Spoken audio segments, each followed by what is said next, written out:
23, we're back. On the couch, actor John Cassini joining us right now. Welcome back to Breakfast Television, by the way. Thank you. Nice to be back. Exciting weekend for BC Film and Television, the Leo Awards, the annual affair, which is the chance to recognize the excellence that's been happening here in our province. And you're nominated for 2 Leos. Congratulations for this. Yeah, thank you. For those that haven't been, tell us about how this works, because I know it doesn't just happen on one night.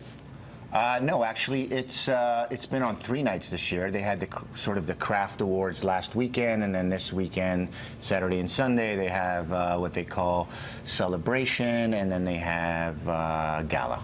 And what does this mean for the talent out there, both in front of and behind the camera, to have this type of award show to be recognized? Well, I think it's great that, you know, they've been doing this now, I think, for 17 years, right? I remember the first Leos, actually. I was at the first Leos.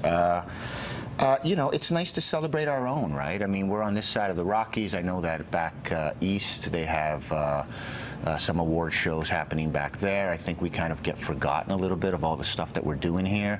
And it's kind of nice. I mean, I think for actors and people in the industry, I actually just enjoy it on a level of just, it's a time where we can all get together, have a few drinks, party, celebrate each other, talk to one another and say, hey, I saw that show, I've worked on that show with you, congratulations. I think you know, it's kind of nice, because as you get older, you don't get out as much. And maybe it spins off into new projects. Tell us about the projects you're nominated for, some big accomplishments this past year. Well, thanks. I'm nominated for Blackstone, which is a TV show that shoots in Edmonton, actually. It's in its 5th season. I'm really proud to be part of that show. And a TV movie I did called The Memory Book. And here's some Zach Santiago right there, familiar to many unseen from the Leo Awards. And when we look at BC in the last year, and I know you were part of the Save BC film campaign, this was big. People were worried that Hollywood North, we were going to lose that title. What have you seen? I mean, we're talking about Fear the Walking Dead. We were talking about the X-Files being shot here, but original ideas, what have you seen? Is it thriving?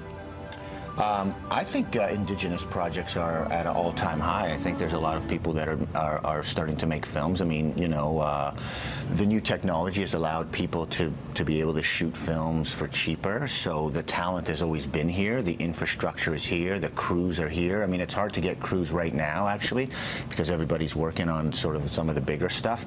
But I'm presently one of the producers on a little indie that we're shooting called Real Fiction, and you know, the crews were somewhat less experienced, but really, really great. You know, so I think it's that little lull we had, I think, encouraged people to go out and make their own stuff, and I think that's great. You know, the creativity's there. There are also several big budget productions on the film side. The Layover, Brown Film Studios bringing that, William H. Macy directing in that. You're in that. I was actually on set because my wife is with the company. Yeah, that was funny. Big dance scene with Kate Upton, Cal Penn, a lot of notable names in that one too. Yeah, I was dancing at like 4 o'clock in the morning. Yeah, that was a great experience to work with Bill, and the cast was great, and it's a funny movie. It's, you know, I think it's called The Layover. I think it's kind of going to be a bit of a hangover type movie. You know, it's a bit of a racy comedy, but that was great. Yeah. A lot of good projects. So listen, leoawards.com, that's the website to check out. Enjoy the weekend, and if you're watching at home and you're nominated, enjoy it. I'm going to get out there Saturday night and support BC talent as we should at johncassini.com. You can follow this man doing big things as well. What's the next project, by the way? Well, we're finishing Real Fiction. So we're the independent film that I'm producing. Okay, we'll watch for that too. Thanks for coming on, John. Okay.